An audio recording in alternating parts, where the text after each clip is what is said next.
आप सभी को राम राम सलाम। मेरा नाम विजय पाल है, जन्म गांव हरियाणा में है और यहाँ सुजानगढ़ में छोटी सी दुकान है। वहाँ विभिन्न सामाजिक कामों को लेकर के समय समय पर जो समाधान के अच्छे काम होते हैं उनमें योगदान देने की कोशिश करते हैं। और सरदार शहर की जनता के पास इस भावना से आए हैं कि सुजानगढ़, जसवंतगढ़, लाडनूत और सुजला जिले की हमारी बहुत पुरानी मांग है। उसी तरह की बहुत सारी मांग हॉस्पिटल की या यहाँ से हनुमानगढ़ रेल लाइन की अपने सरदार शहर में भी है, लेकिन सरकारें और पार्टियां उनकी सुनाई नहीं करती। तो इस चुनाव के बहाने यह कोशिश है कि विनम्रता पूर्वक ये मांग करें, ये निवेदन करें कि मुझे आपके वोट नहीं चाहिए। मेरा नाम विजय पाल है और मैं निर्दलीय प्रत्याशी के रूप में जन समर्थन जुटाने के लिए अभी सरदार शहर विधानसभा उपचुनाव में भाग ले रहा हूँ। मेरा मुख्य उद्देश्य यहाँ से कोई वोट लेना और नेता बनना नहीं है।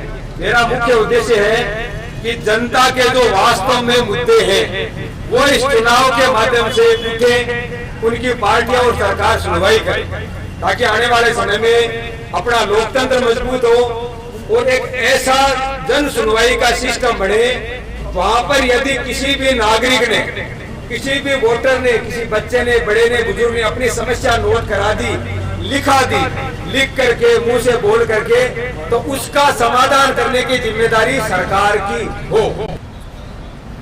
सभी को सादर चरण वंदना। हम प्रेम सिंह रंजीतपुरा सरदार शहर की पावन धरा के आशीर्वाद से व सरदार शहर की जनता की अंतरात्मा की पुकार से व श्री केसरी आजाद संघ से समर्थित उम्मीदवार प्रेम सिंह रंजीतपुरा सरदार शहर विधानसभा क्षेत्र से जनता जनार्दन के शिविर के रूप में उपस्थित है। जनता जनार्दन अपनी मानसिक लोगों को तोड़ डाले, जो बेड़ियां हैं उन्हें तोड़ डाले। जनता जनार्दन राजा है, अपनी बौद्धिक क्षमता का विकास करे और सेवक से आदेश देकर अपने काम करवाए। धन्यवाद। 5 तारीख को जो अपने यहाँ पर उपचुनाव हो रहे हैं, हाथ जोड़कर निवेदन है उसमें अपना वोट जरूर दें और सोच समझ कर। मेरे जैसे उम्मीदवार को नहीं दें। मैं तो यहाँ मुद्दे उठाने आया हूँ, मैं कोई यहाँ पर चुनाव जीतने नहीं आया हूँ। मैं तो यहाँ पर आया हूँ कि जनता के मुद्दे उठे, वही मेरी सबसे बड़ी जीत है। लेकिन इतना जरूर मेरा आप सबसे निवेदन है, आपको जो उम्मीदवार पसंद है उसको इतना जरूर पूछें, जो पार्टी जिसकी विचारधारा आपको अच्छी लगती है उनको इतना जरूर पूछें कि 1 साल का लगभग कार्यकाल यहाँ जो विधानसभा चुनाव जिनको अपन वोट देंगे उनको मिलेगा, किसी को जीत कर मिलेगा विधायक बन के, तो किसी को हार कर मिलेगा। जनता दोनों को विधायक कहने वाली है। तो वो अगले 1 साल में सरदार शहर की जनता के फायदे के लिए क्या क्या काम करके दिखाएंगे, ताकि जब वो 1 साल बाद फिर वोट मांगने आए उस समय वो कह सके कि आपने मुझे एक महत्वपूर्ण मौका दिया वोट के रूप में और मैंने सरदार शहर की जनता के लिए ये मुद्दे उठाए थे, इनमें मैंने ये योगदान दिया है। इतना उनको जरूर पूछें। सरदार शहर की जनता अपने अंतरात्मा की पुकार सुनिए, अपने आप को वोट दीजिए। उंगली वहीं जाए जहां प्रेम सिंह रंजीतपुरा का चुनाव चिन्ह नजर आए। अपने आप को विजयी बनाए और अपने आप के जो भी मुद्दे हैं उन्हें सर्वांगीण और तत्परता से क्रियान्वित करने के लिए प्रेम सिंह रंजीतपुरा यानी कि अपने आप को विजयी बनाए। प्रेम सिंह रंजीतपुरा निर्दलीय विधायक बनते हैं तो निर्दलीय विधायक को वेतन भत्ता भी मिलता है, तनख्वाह भी मिलती है और विधायक निधि भी मिलती है। ये हमारी सोच है कि कुछ लोग सोचते हैं, कहते हैं कि निर्दलीय विधायक काम नहीं करवा सकता।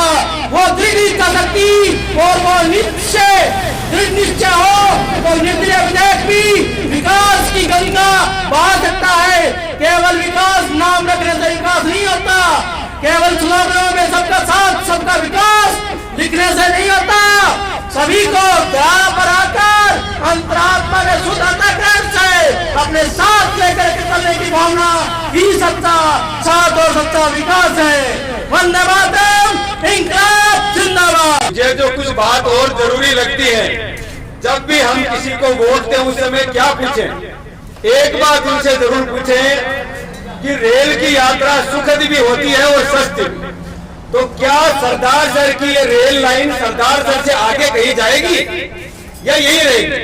जब कोई नया विधायक बने, कोई नई संभावनाएं हो, तो सब उम्मीदवार और जनता के लोग ये जरूर गौर करें कि सरदार सर की लाइन क्या हनुमानगढ़ की तरफ, गंगानगर की तरफ, डूंगरगढ़ की तरफ आगे जाए, ताकि जनता का हर तरह से फायदा हो। दूसरा, इस बात में कोई शक नहीं है, कब कौन बीमार हो जाए कुछ नहीं मालूम है। बड़े से बड़ा व्यक्ति भी बीमार होता है, लेकिन जो नेता है, जो पैसे वाला है, जो साधन संपन्न है, वो तो बीकानेर, जयपुर, दिल्ली जाके भी इलाज करा लेता है। लेकिन एक सामान्य जो व्यक्ति है, उसके लिए वहां जाना उसके परिवार को कर्जे में डुबोने वाला सिद्ध होता है। तो ये भी अपने उम्मीदवार जो भी मेरे जैसे हैं उनसे पूछे कि क्या सरदार शहर में और कुछ ग्रामीण अंचल में भी इस तरह के हॉस्पिटल बनेंगे जहां पर सस्ता और अच्छा इलाज हो सके। एक बड़े हॉस्पिटल जहां पर इमरजेंसी सुविधा हो, एक जिंदा ट्रॉमा सेंटर जहां पर अगर किसी व्यक्ति के दुर्भाग्य से एक्सीडेंट हो जाए तो उसकी जान बच सके, किसी को जयपुर, दिल्ली, बीकानेर जाकर के कर्जे में डूबने की जरूरत नहीं पड़े, यही सरदार सर की धरती पर ये काम हो सके, ये भी उनसे पूछे। उसके साथ जो सरकारी कर्मचारी है, जो राजनेता है, उसको महंगाई भत्ता मिलता है। अरे भाई, महंगाई भत्ता तो उन सब लोगों को मिलना चाहिए जिनकी कमाई कम है, जो गरीब है वास्तव में, जो विकलांग है, जो विधवा है, जो बेरोजगार है। क्यों महंगाई की मार सबसे ज्यादा उनको झेलनी पड़ती है। क्या उनके लिए महंगाई भत्ता शुरू करने की आवाज विधानसभा में उठाएंगे? अंतिम निवेदन, नरेंद्र मोदी देश के प्रधानमंत्री हैं, राहुल गांधी हो सकता है कल प्रधानमंत्री बन जाएंगे, केजरीवाल ने आज गुजरात में माहौल बना रखा है, अशोक गहलोत जी के लिए भाषण देने आए थे, मैं सुजानगढ़ का हूं।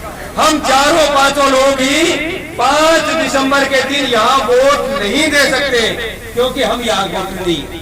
मोदी जी प्रधानमंत्री हैं, लेकिन यहाँ के वोटर नहीं है, इसलिए वो वोट नहीं दे सकते। तो आपके पास वोट देने का वीवीआईपी अधिकार है। विनम्र निवेदन है, 5 दिसंबर के दिन अपना वोट जरूर दें, सोच समझ कर दें, लोकतंत्र को मजबूत करें और खुशहाली और समाधान के लिए एक नागरिक महायोग खुशनामा बने, उसमें भी अपना समर्थन जरूर दें, मुद्दों के समर्थन में काम करें, यही आप सबसे विनम्र निवेदन है।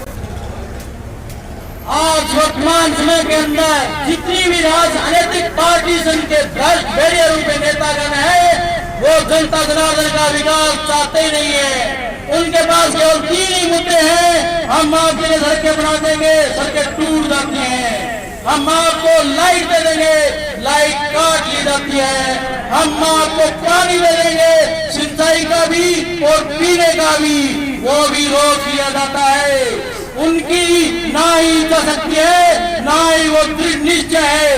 वो यही चाहते हैं कि हर बार आए, बहला बुझला कर वोट ले जाए। जनता जनार्दन दादा है, वो अपने सेवकों को आदेश दे, जो भी उनके कार्य है वो उनका सेवक रक्त बदल देता है। पृथ्वी, अग्नि, जल, वायु और आकाश को साक्षी मानकर, ब्रह्मांड की समस्त सच्चाई की धन शक्ति को साक्षी मानकर हम एक क्रांतिकारी प्रेम सिंह रंजीत का ये प्रण लेते हैं, जब तक सर्वांगीण विकास नहीं हो जाता, जनता जनार्दन एक राजा के रूप में प्रतिस्थापित नहीं हो जाती, प्रेम सिंह रंजीत का संघर्ष युग युगांतर तक